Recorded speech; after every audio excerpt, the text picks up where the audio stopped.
Alléluia. Est-ce que quelqu'un est dans la joie? La Bible dit que notre Dieu siège au milieu de la louange et de l'adoration.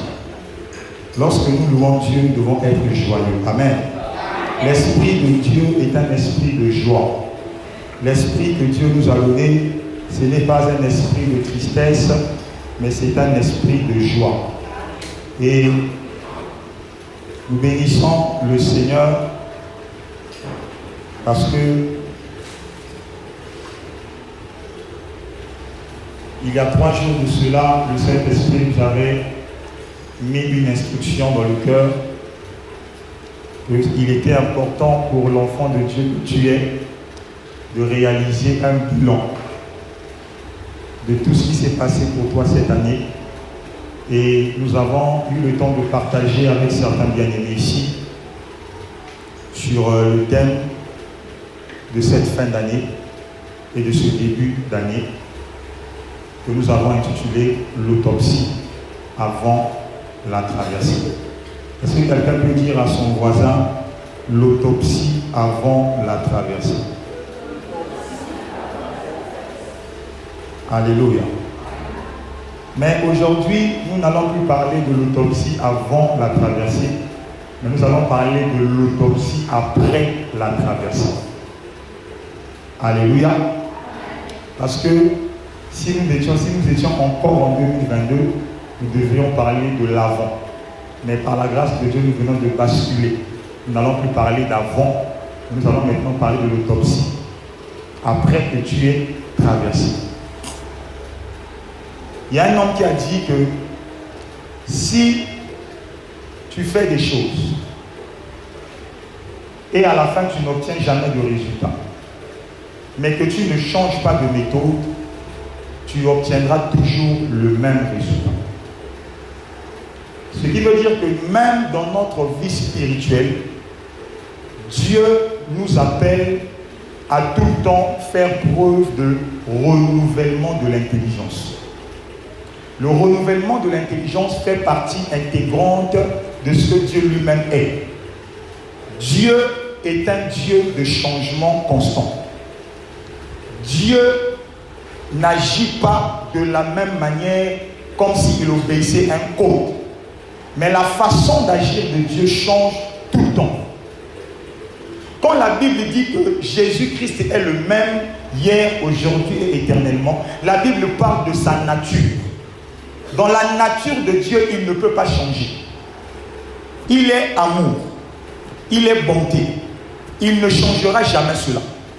Voilà pourquoi la Bible dit que Jésus-Christ est le même hier, aujourd'hui et éternellement. Dans sa nature, il est le même.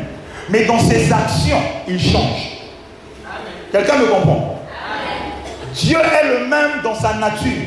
Mais dans ses actions, il change. Ça veut dire quoi? Que de la même manière que Dieu, il est le même dans sa nature, mais il change par rapport à sa façon de faire. Toi aussi dans ta vie, tu dois comprendre que ce n'est pas parce que tu es né d'un père et d'une mère que tu as reçu une éducation, qu'on t'a inculqué une façon de marcher, que maintenant que tu connais Dieu, tu ne peux pas accepter que Dieu modifie ta façon de voir. Si tu as accepté de marcher avec Jésus, dis-toi que Christ va entrer dans ton cerveau. Il va opérer des mises à jour constantes parce que tu dois te renouveler, parce que même tes ennemis changent de stratégie. Amen. Si tu prends la souris de 1960 et la souris de 2020, ils ne sont pas pareils. La souris de 2020 est plus intelligente que la souris de 1960. Même les animaux subissent des mutations. Ça veut dire que même toi aussi dans ta vie, ne crie pas simplement bonne année, je suis rentré dans une nouvelle année. Oui, tu es entré dans la nouvelle année, gloire à Dieu. Mais en entrant dans la nouvelle année, l'Éternel t'invite à revoir ta façon de faire. L'Éternel t'invite à intégrer dans ton esprit qu'il y a une façon de faire qui doit changer. Quelqu'un me comprend? Même dans l'œuvre de Dieu, l'Éternel nous appelle tous à une remise en question. De la tête jusqu'au plus bas. S'il n'y a pas une remise en question, l'année 2023 sera une copie identique de l'année 2022. Ce n'est pas parce que l'année est nouvelle que tout est nouvelle. Non. Si tu es entré dans une nouvelle année, adopte de nouvelles habitudes. Si tu es entré dans une nouvelle année, adopte une nouvelle mentalité. Si tu es entré dans une nouvelle année, adopte une nouvelle façon de servir Dieu. Si tu es entré dans une nouvelle année, adopte une nouvelle façon de marcher avec Dieu. Adopte une nouvelle attitude de foi. Adopte une nouvelle façon de parler, une nouvelle façon de raisonner, une nouvelle façon de penser. Ça va révolutionner ton année.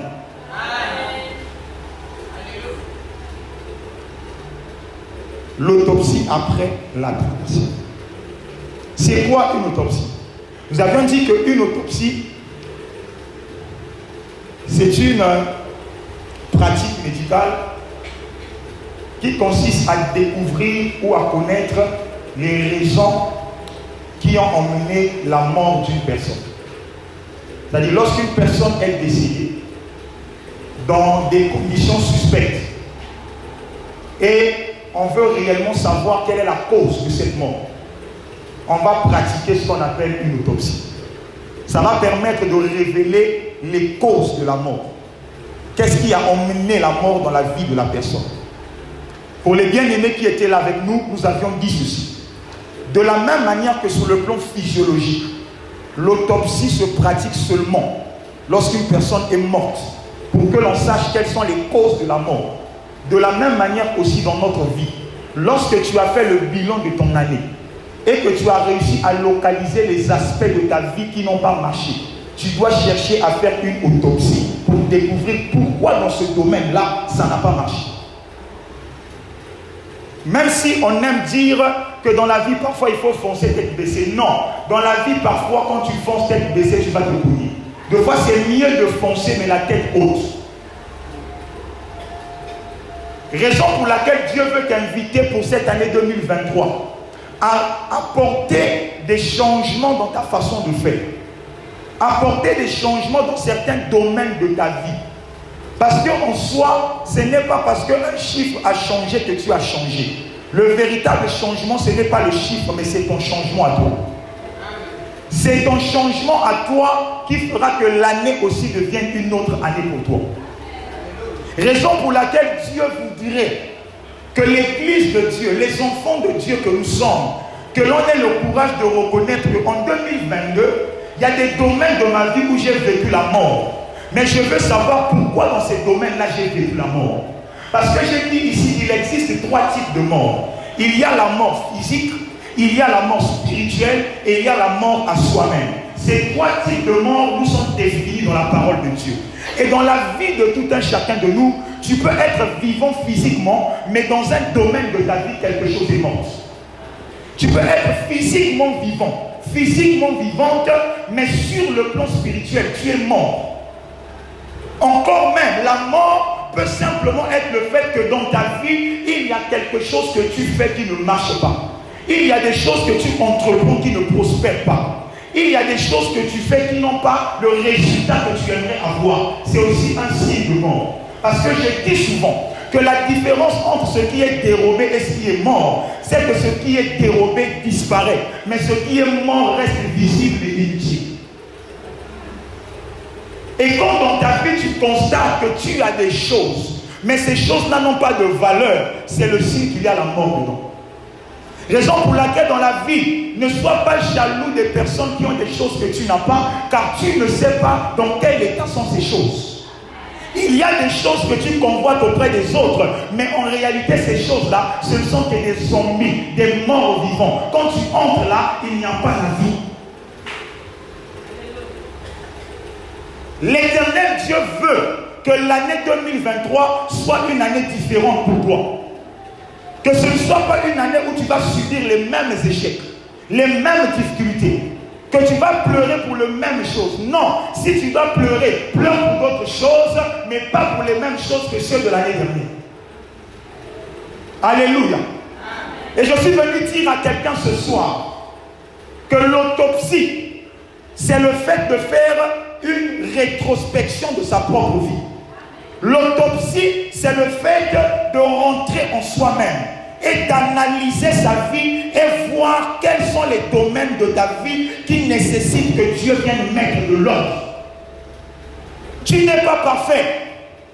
Ce n'est pas parce que tu n'as pas eu de maladie grave en 2022. Ce n'est pas parce que tu as eu du travail, de l'argent que tout va bien. Non, tu n'es pas parfait. Il y a des domaines de ta vie que Dieu doit réparer. Il y a des secteurs de ta vie que Dieu doit restaurer. Mais pour que Dieu le fasse, il faut que toi-même, tu aies une prise de conscience afin que lui, il travaille en toi, car Dieu n'impose pas sa volonté. Alléluia. Quelqu'un me donne la main. Un meilleur amen. Un meilleur amen. Dis encore avec moi, j'aime Jésus. Alléluia. La mort peut représenter un ensemble d'échecs. Vous savez, l'échec dans la vie peut se matérialiser dans plusieurs aspects. Lorsque tu es élève, quand tu échoues à l'école, c'est un échec. Lorsque tu es marié, mais que dans ton foyer, ça ne marche pas, il y a un échec. Lorsque tu as un travail, tu peux avoir une promotion, mais ça ne vient pas, c'est un échec. L'échec, c'est le fait de faire une chose, mais sans obtenir le résultat voulu. Tu veux faire quelque chose pour avoir un résultat, mais à la fin, tu n'as pas le résultat que tu voulais avoir. C'est une forme d'échec. À chaque fois que tu échoues, cherche aussi à savoir pourquoi j'ai échoué. Je suis parfois étonné de voir la mentalité de certains enfants de Dieu. Tu as fait quelque chose, ça n'a pas marché. La première résolution, la première phrase qui sort de ta bouche, c'est que si ma quitté et ça n'a pas volonté, qui t'a dit ça? Qui t'a dit que si ça n'a pas marché, c'est la volonté de Dieu? C'est faux. Il y a des choses dans ta vie qui ne marchent pas parce qu'il y a quelqu'un, il y a une puissance derrière qui empêche le résultat. Mais si tu ne désires pas connaître plus, tu vivras les mêmes résultats. La Bible dit une chose que j'aime beaucoup. La Bible dit que c'est ce qui est révélé qui est condamné. Tant que tu n'as pas la révélation de ce qui se passe dans ta vie, tu ne peux rien condamner. Comment tu vas condamner ce que tu ne vois pas? Tu as besoin que Dieu te révèle la chose. Une fois que tu as vu, tu peux connaître comment condamner. Tu passes ton temps à condamner des choses que Dieu ne t'a pas révélées. Tu vois la volonté de Dieu partout. Non, il y a des échecs qui ne sont pas la volonté de Dieu. Soit c'est la volonté du malin, soit c'est la cause de ta paresse et de ton manque de sagesse et de prudence. Ben oui. Alléluia. J'ai donné un exemple ici hier. Je disais, un homme marche dans une avenue. Il marche, il cogne une pierre, il trébuche. Il se fâche contre la pierre, il dit à la pierre, mais pourquoi tu t'es retrouvé sur mon chemin? À cause de toi, j'ai eu mal et je suis tombé. La pierre regarde l'homme et dit à cette personne, bon, est-ce que toi, tu penses que tu es la seule personne à passer sur ce chemin? Plusieurs personnes sont passées ici avant toi, mais ils ne sont pas cognées. Pourquoi ce mot? Pourquoi ceux qui sont passés avant toi n'ont pas trébuché? Mais pourquoi toi tu as trébuché? Ce n'est pas ma faute. Tu étais distrait. Tu ne regardais pas bien. Voilà pourquoi tu t'es cogné. Et il nous arrive aussi d'être comme ça. Quand nous subissons certaines douleurs, certains échecs, on a la facilité d'accuser les autres d'être responsables de ce qui nous arrive. On veut rapporter la faute de ce qui nous arrive sur les autres. Et on oublie que parfois, le plus souvent, les difficultés, les échecs de ta vie sont avant tout le fruit de ta propre distraction et de ton manque de discernement. Amen. Parfois, tu es trop pressé pour faire les choses.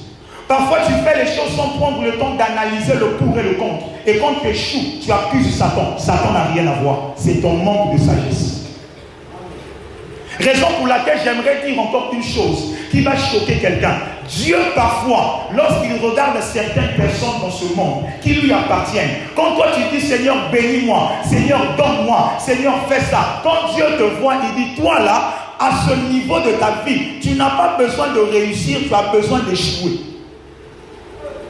Donne-moi la main. Il y a des gens ici, bien aimés. Tu vas demander des choses à Dieu. Dieu ne va pas te les donner. Parce que lorsque Dieu te voit en ce moment, il dit que toi, là, si Dieu commet l'erreur de te faire réussir, il va te perdre. Et quand le ciel te regarde, Dieu dit, toi, tu n'as pas besoin de réussir, tu as besoin d'échouer. Et j'aimerais dire à quelqu'un bien aimé, la parole de Dieu nous dit que toutes choses concourent au bien de ceux qui aiment Dieu. Si le malheur t'arrive, mais si ce malheur vient de Dieu, bénis Dieu. Tu m'as pas compris. Si le malheur t'arrive, mais si ce malheur vient de Dieu, bénis Dieu pour le malheur qui t'arrive, car vaut mieux un malheur qui vient de Dieu que un malheur qui vient du diable. Même si c'est la mort, si cette mort vient de Dieu, bénis Dieu. Ah, la folie de la foi. Même si c'est la mort, mais si c'est une mort qui vient de Dieu, c'est-à-dire une mort qui est le fruit de sa volonté, bénis le Seigneur. Lorsque Marie a vu Lazare mourir, Marie a pris Jésus pour un homme méchant parce que Jésus n'était pas venu au moment voulu. Mais elle avait oublié que malgré la mort et sa douleur, mais c'était la volonté de Dieu. Et comme c'était la volonté de Dieu, Christ est arrivé et il a dit, je suis la résurrection et la vie. Quiconque croit en moi vivra, même s'il est mort. Il a dit, Lazare, écoute la voix de celui qui t'a créé et sort de ce tombeau. Et la Bible déclare que le cadavre qui sentait déjà pendant 4 jours est sorti du tombeau comme un être vivant. Pourquoi? Parce que Jésus a la clé de la vie et de la mort. Même si tu vis la mort, mais si ça vient de Dieu, Dieu a le pouvoir de ressusciter ce qui est mort. Même si tu vis le chaos, mais si ce chaos vient de Dieu, repose-ça. Dieu est capable de ramener à la vie ce qui est mort en toi, parce qu'il est la résurrection et la vie. Alléluia. Dis avec moi, j'aime Jésus. Il est merveilleux. Il est bon.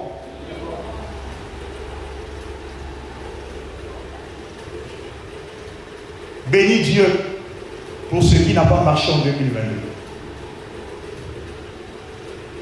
Bénis Dieu pour les choses que tu as entreprises l'année passée, mais qui à la fin t'ont fait pleurer. Bénis Dieu pour les choses pour lesquelles tu t'es investi, mais qui en retour t'ont produit des résultats amers. Bénis Dieu.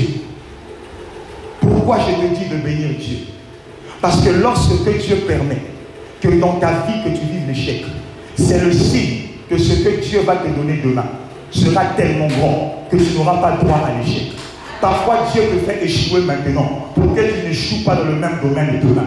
Je répète encore, parfois Dieu te fait échouer maintenant pour que tu n'échoues pas dans le même domaine demain. Je veux dire à quelqu'un ce soir que si tu as échoué en 2022 dans un domaine donné, c'est parce que les choses que Dieu t'a réservées cette année sont tellement énormes, sont tellement grandes que tu n'auras pas le droit à l'erreur, tu n'auras pas le droit à l'échec. Car il arrive un certain niveau dans la vie où tu ne peux plus échouer.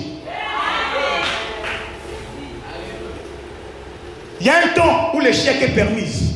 Mais il arrive à un niveau dans la vie où, si tu commets une erreur, tu vas le payer cher. Et pour que Dieu te préserve de l'erreur qui va te coûter cher, parfois Dieu te fait souffrir dans ton présent pour préserver ton futur. Parfois Dieu te fait pleurer maintenant pour que demain, tu aies la force de bien gérer ce qui va te donner. Donne-moi un bon amen. Alors je dis à quelqu'un ce soir, fais l'autopsie de ta vie. Analyse ta vie. Regarde les domaines de ta vie qui ne marchent pas. Et demande à Dieu de mettre de l'ordre dans ces domaines. Or, il y a un texte que j'aime beaucoup.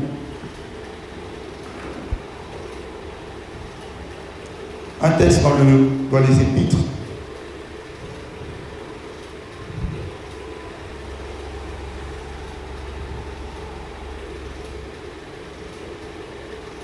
On va le lire.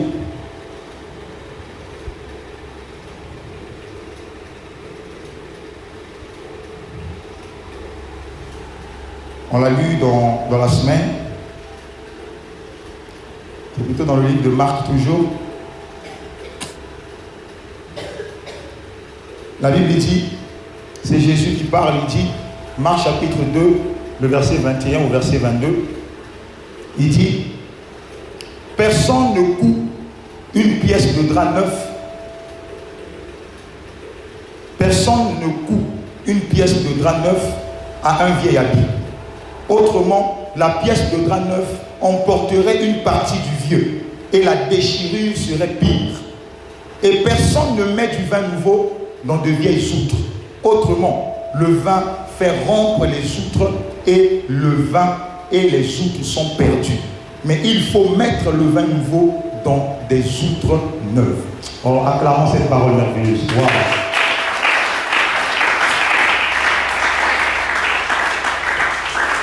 Jésus fait une représentation.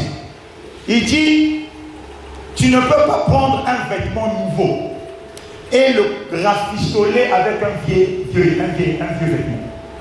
Si tu le fais, la conséquence, c'est que le vêtement finira par se déchirer. Il va plus loin, il dit, tu ne peux pas prendre du vin nouveau et le verser dans un vase, dans un vieux vase. La effervescence du vin nouveau.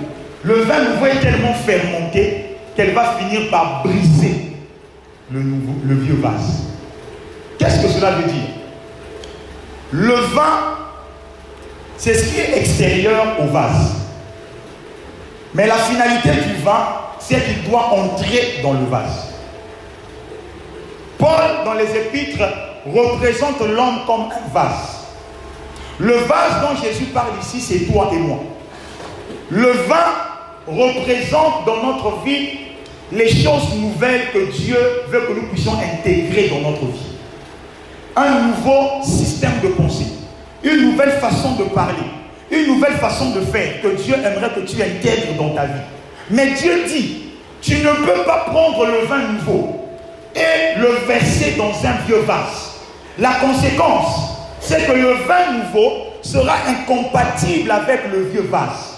Et j'aimerais dire à quelqu'un ce soir, en 2023, ne commets pas l'erreur de prendre les choses que tu as fait l'année passée, ton comportement de l'année passée, ton raisonnement de l'année passée, introduire cela dans la nouvelle année. La conséquence, c'est quoi? C'est que ça finira par détruire ta personne. Je ne sais pas si quelqu'un me comprend. La Bible dit, tu ne peux pas prendre du vin nouveau et le mettre dans un vieux vase. Tu ne peux pas aujourd'hui décider de prendre ton vieil homme, ton ancienne façon de penser, ton ancienne façon de raisonner et vouloir le lier à ce que Dieu veut faire de toi aujourd'hui. Ça ne marche pas. Il faut qu'il y ait une séparation. Quelqu'un dit avec moi la séparation. Dis-le encore plus fort, la séparation. Alors lorsque je parle de l'autopsie, j'ai dit que c'est une opération qui nous permet de détecter les causes d'une chose qui n'a pas marché. Chercher à savoir le pourquoi ça n'a pas marché. Et ce soir, j'aimerais, pour finir, te donner un secret très important pour ta marche avec Dieu cette année. Lorsque nous parlons de l'autopsie, même sur le plan physique, tu ne verras jamais un cadavre faire l'autopsie sur son propre corps. Lorsqu'il y a autopsie, c'est qu'il y a forcément un médecin légiste qui est là pour réaliser l'opération. Quelqu'un me comprend? Donc il y a le corps et il y a celui qui réalise l'opération pour découvrir le mal. Quelqu'un me suit? Et nous sommes en train de parler ici des choses qui sont purement spirituelles. Donc si en réalité l'autopsie dont nous sommes en train de parler ici, c'est en fait une remise en question, ça veut dire que nous devons savoir que c'est une remise en question qui s'opère non pas seule, mais au moyen d'un autre élément, d'un autre instrument qui est très important, qui est très indispensable parce que c'est lui qui est censé réaliser l'autopsie au-dedans de toi. Donne-moi la main. Alléluia. La Bible dit ceci. Lorsque Christ était au milieu de ses disciples, les disciples n'avaient pas la même mentalité que lorsqu'il est parti. La Bible dit dans Actes chapitre 2, lorsque Christ est monté au ciel, le jour même où il est monté, ils ont pris la résolution d'aller dans une chambre haute pour chercher la face de l'Éternel, pour que l'Éternel Dieu puisse les guider, les montrer la voie et les équiper pour la mission qu'ils devaient accomplir. J'aimerais dire à une femme et à un homme ce soir, quel que soit ton niveau d'intellectualisme, quel que soit ton niveau d'intelligence dans la vie, quel que soit ton niveau de sagesse et de prudence, il y a des problèmes dans la vie, il y a des situations dans la vie. Tu n'auras jamais la force de prendre conscience de cela si tu ne te mires pas devant le miroir de la parole de Dieu. Tu ne m'as pas compris. Il y a des réalités dans ta vie. Tu ne pourras jamais prendre conscience d'elles si le Saint-Esprit ne t'ouvre pas les yeux pour te révéler cela. Tu ne les verras jamais.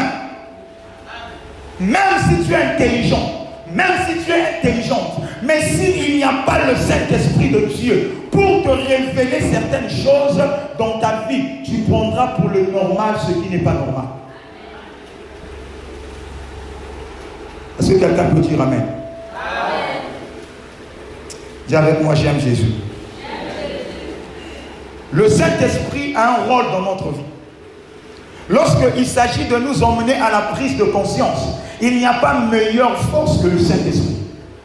Parce que le Saint-Esprit va provoquer au-dedans de toi une remise en question personnelle. Le Saint-Esprit va t'emmener à une prise de conscience et à une révolution dans ton esprit. Le Saint-Esprit viendra t'apporter la chose que la chair ne peut pas t'apporter. Quoi? La révélation. Le Saint-Esprit va te donner quoi? La révélation. La Bible déclare dans Exode chapitre 3, lorsque Moïse a rencontré Dieu dans le buisson ardent, il a voulu entrer dans la présence, mais Dieu lui a révélé que tu ne peux pas t'approcher de moi. Tu dois d'abord ôter tes souliers, parce que le lieu où tu te tiens est un lieu sacré. Si tu entres avec tes souliers, tu risqueras de mourir.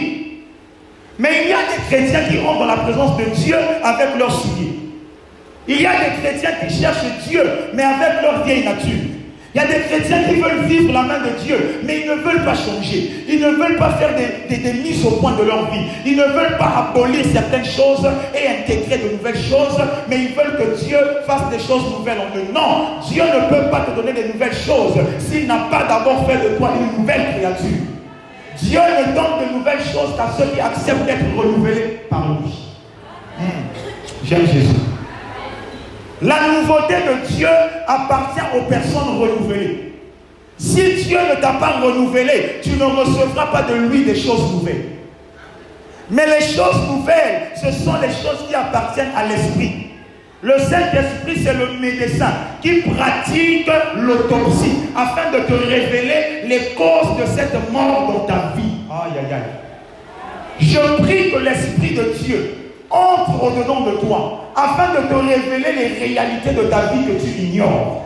Que le Saint-Esprit t'ouvre les yeux afin que tu voies au-delà du voile. Que les choses qui t'échappaient ne t'échappent plus. Que les réalités que tu ne voyais pas, que tu commences à les voir.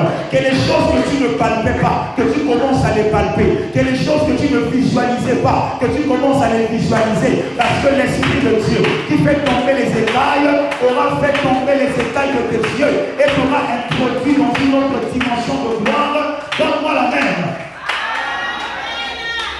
Alléluia. Tu as besoin du Saint-Esprit pour opérer la véritable autopsie au-dedans de toi. Parce qu'il y a un moment dans ta vie, bien-aimée, tu dois comprendre qu'il y a certaines morts dans notre vie qui ne viennent pas de nous.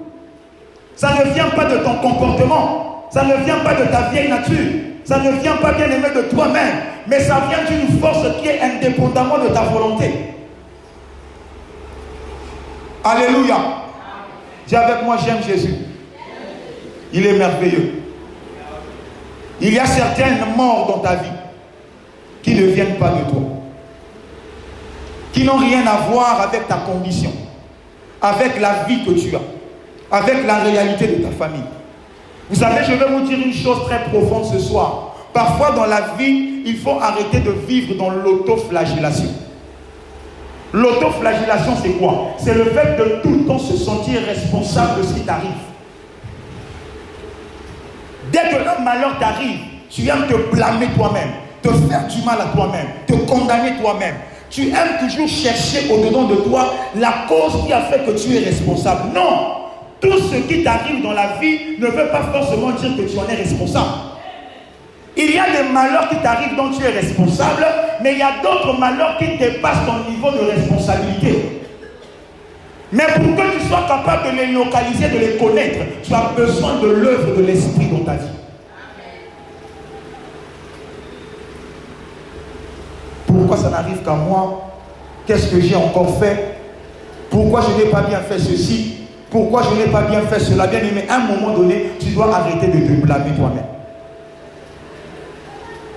Tu dois arrêter de penser que tu es responsable de tout. Parce que tu n'as pas forcément fait quelque chose qui a provoqué la situation que tu vis. Il faut que tu arrives à un niveau où tu vas comprendre que tout ne tourne pas forcément autour de toi. Chacun de nous ici n'est pas tombé du ciel. Tu es né d'un père, tu es né d'une mère. Et dans chaque famille, il y a des réalités spirituelles. Il y a des caractères, des attitudes, des situations que tu vis aujourd'hui qui n'ont pas à voir avec toi, mais qui ont simplement à voir avec l'atmosphère, le milieu dans lequel tu es en train de te développer. Alléluia. Posez-vous la question, pourquoi lorsque Christ a voulu venir sur la terre, il a pris le temps de chercher une femme qui remplissait les conditions qu'il voulait? Jésus aurait pu naître de n'importe quelle femme. Jésus aurait pu venir par l'intermédiaire de n'importe quelle femme. Mais pourquoi le ciel a pris le temps de faire une sélection afin de choisir seulement cette femme qu'on appelle Marie? Pourquoi? Parce que l'action même de Dieu de choisir Marie au milieu de toutes les femmes qui étaient là, c'est un langage pour nous enseigner que dans la vie, Dieu tient compte du milieu dans lequel tu te développes. L'Éternel n'a pas choisi Marie par hasard.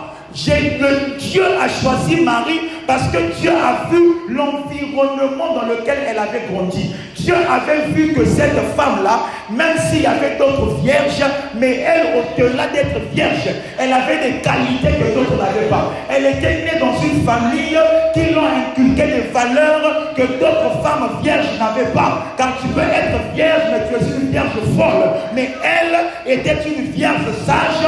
Voilà pourquoi le ciel l'a localisée. Alléluia. Dieu prend en considération le milieu dans lequel tu te développes.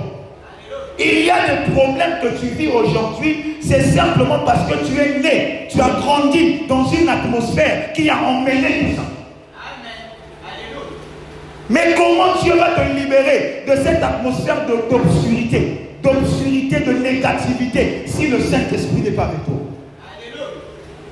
Le Saint-Esprit fait la différence. Alléluia. Tu as besoin de la révélation pour mettre de l'ordre dans ta vie. Tu dois mettre de l'ordre dans ta vie dans les domaines où tu penses que c'est ordonné, mais en réalité c'est désordonné. L'Esprit de Dieu est un esprit de révélation. Quand le Saint-Esprit descend dans ta vie, il vient te révéler les vérités de ta vie que tu ne connaissais pas. Raison pour laquelle j'aime ce verset qui dit: vous connaîtrez la vérité et la vérité vous rendra libre. Tu ne peux pas être libre si tu n'as pas le mystère de la vérité. Il y a certaines vérités sur ta vie, si tu ne les connais pas, tu ne seras jamais libre. Chacun de nous ici a des vérités sur sa vie qu'il doit connaître.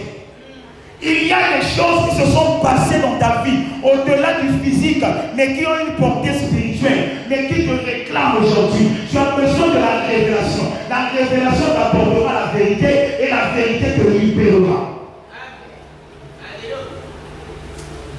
Alléluia. Raison pour laquelle, lorsque Moïse a rencontré le Seigneur, il entre dans le buisson ardent. Le Seigneur le dit: enlève tes souliers de ses yeux. Et il entre dans le buisson ardent en enlevant ses souliers. Comme toi et moi, l'Éternel dit: n'entre pas en 2023 avec le caractère de 2022. N'entre pas en 2023 avec la paresse de 2022. N'entre pas en 2023 avec la mauvaise manière de faire de 2022. Sinon tu ne vivras pas le changement. On ne ne met pas du vin nouveau dans de vieilles soupes. Tu dois chercher à devenir quelque chose de nouveau afin de recevoir ce qui est nouveau. Tu dois faire une révolution au-dedans de toi. L'apôtre Paul dit dans les épîtres, lorsque j'étais enfant, je pensais comme un enfant, je raisonnais comme un enfant. Mais lorsque j'ai grandi, je suis devenu un homme, j'ai aboli ce qui était de l'enfant. Alléluia. C'est une question de prise de conscience. La différence entre un enfant et un homme, c'est que l'enfant n'a pas la conscience de la prise de risque. L'enfant n'a pas la conscience et la notion du sacrifice. L'enfant aime dans le don. L'enfant aime qu'on fasse tout pour lui. L'enfant ne réfléchit pas lorsqu'il a faim. Il sait que papa va donner. Il sait que maman va donner. Mais un homme doit travailler pour avoir. Un homme doit réfléchir pour avoir. Lorsque je parle de homme, je ne fais pas ici une distinction de genre. C'est homme avec grande tâche. Amen. Tu as besoin que le Saint-Esprit fasse de toi un homme. Une personne qui a la connaissance réelle des réalités de sa vie. Pendant des années, il y avait un homme dans la Bible qui croyait que sa destinée, c'est devenir riche et gérer des grandes choses. Il était un pêcheur professionnel. Vous savez qu'à l'époque de la Bible, les personnes les plus riches étaient les pêcheurs de poissons. Les pêcheurs de poissons étaient les personnes les plus stables socialement. Donc lorsque Dieu a rencontré Pierre, Pierre déjà était plus âgé, il était expérimenté dans ce domaine, donc c'était son gagne-pain, il était professionnel là-dedans. C'était sa vie, il connaissait son métier. Mais un jour, il est allé pêcher, il n'a rien trouvé. Alors Christ le rencontre et le dit, j'aimerais entrer dans ta barque et j'aimerais que l'on reparte de là où tu as échoué. Pierre aurait pu dire à Jésus, mais Seigneur, je ne peux pas repartir là-bas, parce que l'échec que j'ai vécu ce jour-là, hier, la nuit, je ne pourrai jamais l'oublier, je ne peux pas repartir. Je préfère rester chez moi, supporter et passer à autre chose. Mais Pierre a dit à Jésus, puisque c'est toi qui veux que je reparte, alors je repartirai. Quelqu'un m'entend? Cette année, j'aimerais dire à quelqu'un ce que l'Esprit de Dieu est en train de me dire. Le Saint-Esprit me demande de te dire que cette année, il y a des choses que tu as fait en 2022 qui n'ont pas marché. Dieu te demandera de les refaire. Je ne sais pas si tu viens là où je suis. Dieu me demande de te dire qu'en 2023, il te demandera de repartir vers des endroits où ça n'a pas marché en 2022. L'Éternel va te demander de retenter ce qui n'a pas marché en 2022. Mais pose-toi maintenant la question, pourquoi en 2022 ça n'a pas marché? Eh bien parce qu'en 2022, Jésus n'était pas dans ta barque. Sois franc, accepte-le. Jésus n'était pas dans ta barque. Tu venais à l'église, mais Jésus n'était pas en toi. Tu venais prier, mais Jésus n'était pas en toi. Ta foi n'était pas la foi dont Jésus avait besoin. Raison pour laquelle tu as essayé, ça n'a pas marché. Mais l'Éternel me dit de répéter à quelqu'un ce soir qu'en 2023, cette année, quand le Saint-Esprit te dira, repars encore, réessaie encore, agis encore, ne raisonne pas, ne doute pas, obéis à la voix de l'Esprit, et le Dieu qui t'ordonne de repartir pourvoira afin que tu retrouves les choses que tu as perdues. J'aimerais dire à quelqu'un, cette année, n'aie pas peur de retourner dans les eaux profondes. N'aie pas peur de retourner dans les eaux profondes, parce que cette fois-ci, tu ne seras pas seul. Mais il y a un roi des rois, il y a un seigneur des seigneurs, il y a un rédempteur qui va marcher à tes côtés. Et tant qu'il est dans ta barque, tu ne craindras pas la mort, tu ne craindras pas le manque, car il sera le pourvoyeur de tes besoins. Donne-moi la main. Viens avec moi, j'aime Jésus. J'aimerais que cette année, que l'Éternel marche avec toi. Que l'Éternel soit le garant de tout ce que tu as. Mais ça dépend d'abord de ta prise de conscience. Alléluia. Pierre aurait pu dire à Jésus, toi tu n'as jamais fait la pêche. Moi je suis un professionnel. Tu ne peux pas apparaître comme ça et me dire ce que je dois faire. Tu es qui? Non. Dès qu'il a vu Jésus, il a automatiquement compris que celui qui est devant moi, il est plus grand que moi, mais il connaît toutes choses avant moi. Quelqu'un me comprend? Écoute-moi, en tant qu'être humain, Dieu t'a donné le pouvoir d'agir et de dominer certaines choses. Mais Dieu ne t'a pas donné le pouvoir de parler à tout pour que tout t'écoute. Est-ce que tu me comprends? Dieu a dit avant au commencement, je te mets sur la terre, domine et assujetti. Mais est-ce qu'aujourd'hui, tu peux parler à un arbre? Est-ce que tu peux parler à un arbre? Est-ce que tu peux regarder un oiseau dans le ciel et ordonner à l'oiseau de descendre et de s'arrêter là? Non. Mais est-ce que Dieu ne t'a pas donné le pouvoir de dominer sur toutes choses? Si. Alors qu'est-ce qui se passe? Pierre avait la connaissance pour attraper les poissons. Mais Pierre n'avait pas le pouvoir de parler aux poissons pour que les poissons obéissent. Est-ce que tu m'entends? Il y a des choses cette année que Dieu te donnera en fonction de ce que tu vas recevoir comme équipement. Il y a des choses dans ta vie que tu auras par rapport à la connaissance que tu as amassée. Il y a des portes dans ta vie qui vont s'ouvrir en fonction de la connaissance que tu as, en fonction des capacités que tu as. Mais il y a certaines choses dans ta vie, tu ne peux pas les avoir si l'Éternel des armées n'est pas avec toi. Il y a certaines choses, pour que tu les aies, tu as besoin que Christ soit là, afin qu'il parle à des choses qui n'ont pas des oreilles physiques, mais qui ont des oreilles quand même et qui entendent quand même. Alléluia. Ce n'est qu'en lisant la Bible que j'ai découvert que même l'eau a des oreilles. Ce n'est qu'en lisant la Bible que j'ai découvert que même le vent a des oreilles. Ce n'est qu'en lisant la Bible que j'ai découvert que même les poissons ont des oreilles et ils entendent. Mais ils n'entendent pas la voix des hommes. Ils entendent la voix de celui qui les a créés. Et voilà pourquoi la Bible dit, l'Esprit de l'Éternel est sur moi et il m'a oint afin d'accomplir des grandes choses. Lorsque l'Éternel Dieu, Jésus-Christ habite en toi, tu peux parler à l'argent. L'argent écoute ta voix. Tu peux parler à quelque chose qui n'a pas d'oreille, mais cette chose entend ta voix. Tu peux parler à la maladie entend ta voix. Tu peux parler à une situation, comme si tu parlais à quelqu'un. La situation entend ta voix et libère, parce qu'il y a un Dieu en toi qui est tellement grand qu'il ne peut pas résister à la voix qui sort de ta personne. Alléluia. Raison pour laquelle un jour Jésus regarde une personne malade, mais Jésus-Christ ne parle pas à la personne, mais il s'adresse à la maladie de la personne comme si c'était une personne. Il s'adresse à lui et lui dit de libérer. Et la chose quitte son corps. Pourquoi? Parce que la puissance du Saint-Esprit reposait au-dedans de lui. Que le Saint-Esprit devienne ton ami en cette année 2023. Que le Saint-Esprit devienne ton intime en cette année 2023. Je vais finir par donner un témoignage propre que j'ai expérimenté la semaine passée seulement. J'étais en prière, j'étais en train de prier Dieu de le rendre grâce pour tout ce qu'il a fait pour moi cette année.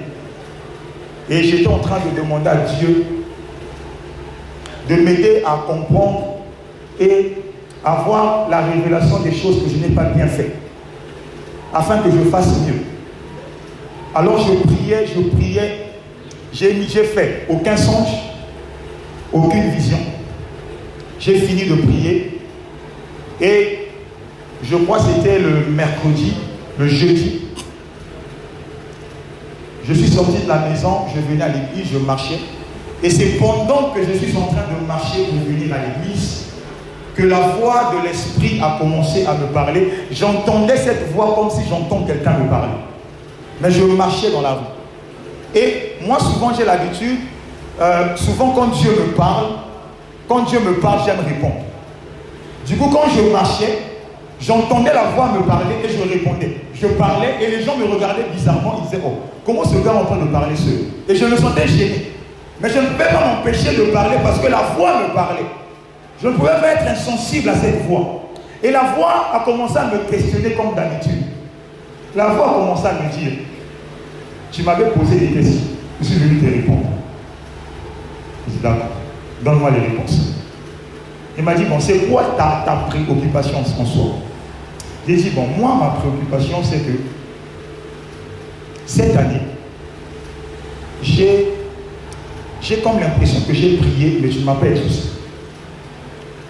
Je me suis investi dans la prière, j'ai jeûné, mais tu ne m'as pas exaucé. Et je suis frustré parce que je sens que je me suis quand même donné dans la prière. Mais je vois que j'ai vécu très peu de résultats par rapport à ce que je t'avais demandé. Dieu me dit, l'Esprit de Dieu me dit, écoute, déjà au 1, tout le temps où tu as eu à faire des programmes de prière durant 2022, si tu as jeûné 10 fois en 2022, pendant les 10 fois où tu as jeûné, quand tu priais pourquoi? Sois sincère, réponds.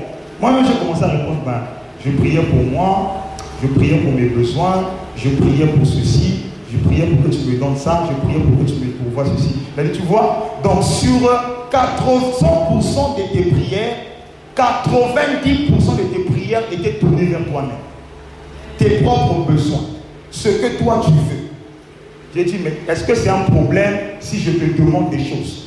Tu m'as dit que je demande, tu me donneras. Cherchez, vous trouverez. Moi je demande, donne. J'ai dit non, je viens. Il me dit, bon, dis-moi, dans ma maison, j'étais établi en tant que qui? J'ai dit que non, je suis berger. Il a dit, d'accord. Bon, comment toi tu peux être berger? Jeûner pendant, faire 10 programmes de jeûne dans l'année. Et pendant ces programmes de jeûne, tu ne pries que pour toi. Tu ne pries que pour tes besoins. Et quand tu as fini de prier pour tes besoins, après tu dis, Seigneur, souviens-toi de ton église, souviens-toi de tes enfants, bénis tes enfants. Ça, c'est le rôle d'un berger. Je suis resté calme, je dis, oh, mais Seigneur, qu'est-ce que tu veux m'enseigner? Il me dit, écoute, je vais te dire une chose. La Bible que tu prêches là, ce qui est écrit dedans, est-ce que c'est un mensonge? J'ai dit non. C'est une parole de vérité, non? Oui. Il m'a dit, bon, tu vois le secret avec moi, ce n'est pas forcément de prêcher ce qui est vrai. Je veux que tu prêches des choses vraies, mais au-delà de ça, tu dois vivre ce que tu prêches. Je ne sais pas si quelqu'un me comprend. Dieu m'a aidé à comprendre ça. Il m'a dit, ne te contente pas de prêcher des choses qui sont vraies parce que c'est écrit dans la Bible. Il faut que tu vives ce que tu prêches. Pourquoi? Le prédicateur qui ne vit pas ce qu'il prêche ne communiquera pas la vie à ceux qui l'entendent. Parce que ne peut transmettre la vie que celui qui a la vie. Je ne sais pas si je t'emmène, je sais que ce que je dis c'est compliqué. Est-ce que tu me comprends? Tu ne peux que donner ce que tu as. Donc celui qui a la vie transmet la vie. Celui qui n'a pas la vie transmet le vide. Et Dieu m'a dit, il faut que tu comprennes que moi, je t'ai établi pour faire quelque chose de bien précis. Fais ce que je te demande de faire. Et moi, je ferai ce qui est nécessaire pour toi afin que tu avances. Raison pour laquelle, quand la voix de l'Esprit a fini de me parler, je suis resté calme. J'ai dit oui, je reconnais que dans mon rôle de berger, j'ai beaucoup failli. Quand je dis ça, ce n'est pas seulement un témoignage, hein, c'est aussi une confession que je fais. Je ne sais pas si quelqu'un me comprend. Est-ce que tu es avec moi? Amen. Donne-moi un bon amen. Donne-moi un meilleur amen. Est-ce que tu peux acclamer pour le Seigneur?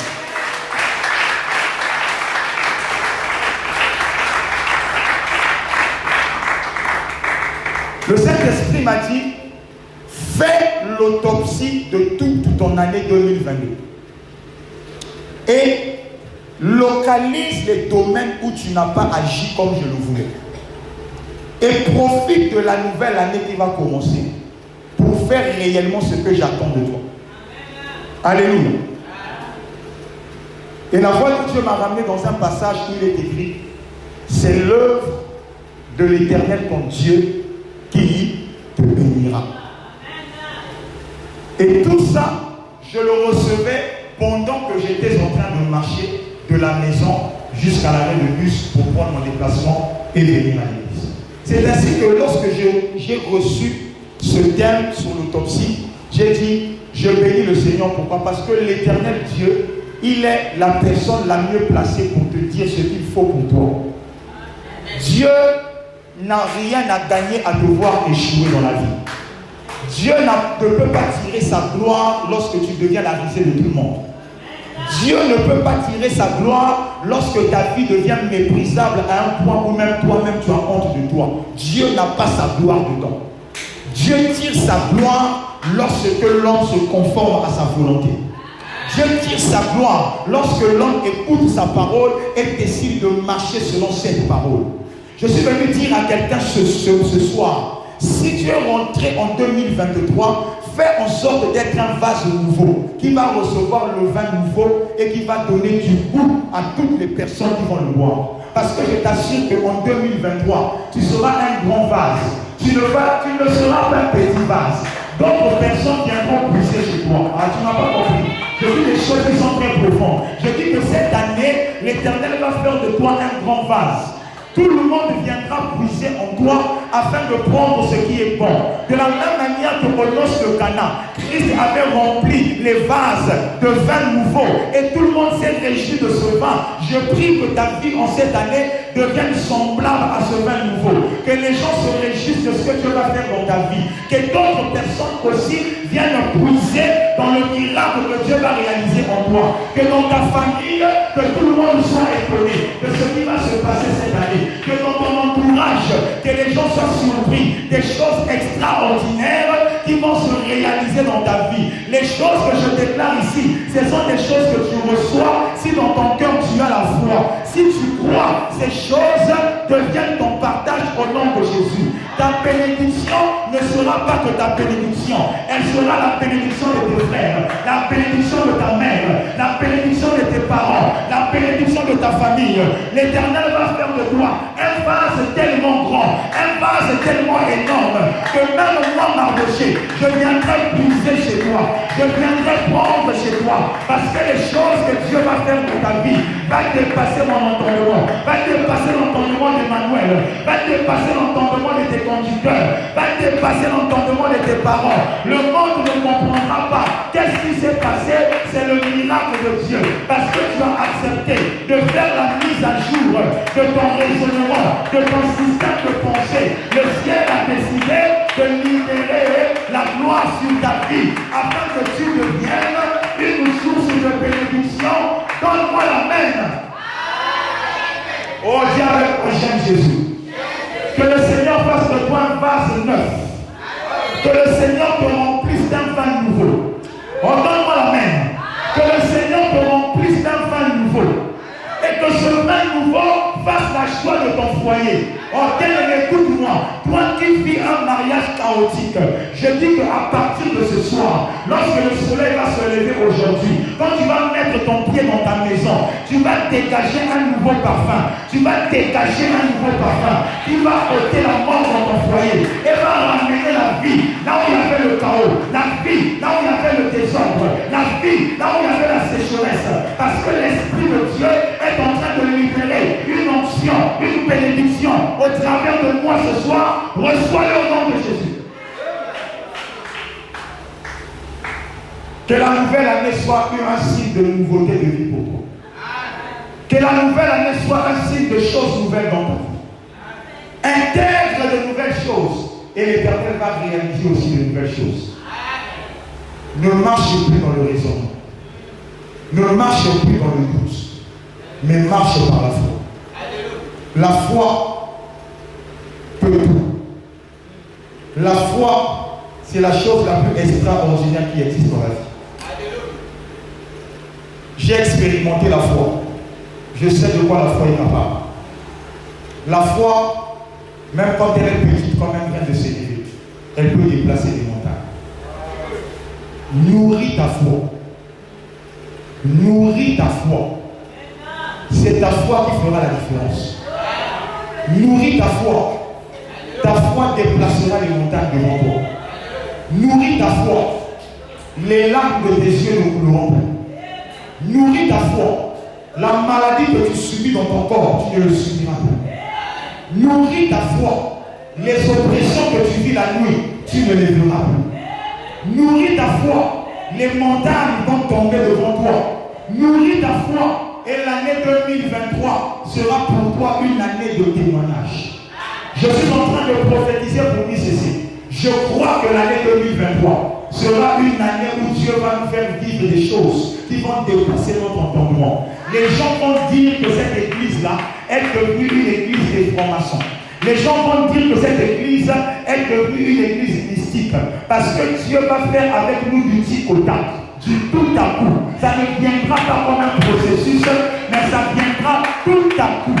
À un temps où on ne s'attend pas, à un moment où on ne s'attend pas, la gloire va se manifester. La gloire va se manifester. Les besoins de l'église seront résolus. Ça ne viendra pas de manière momentanée. Ça ne viendra pas de manière bien aimée graduelle. Mais ça viendra tout à coup. On sera étonné. Mais l'Éternel va faire des choses qui vont dépasser l'entendement de tout le monde. Je le crois, je le confesse, je le proclame que 2023, c'est l'année où cette église va être positionnée dans sa destinée. C'est l'année où ce ministère va être positionné dans la gloire. C'est l'année où ce ministère va réellement entrer dans la réalisation des plans de Dieu pour elle. C'est l'année durant laquelle le roi de rois va réaliser des choses nouvelles qui vont dépasser notre entendement. L'église de Dieu me dit Amen. Est-ce que nous pouvons nous mettre debout ensemble ce soir?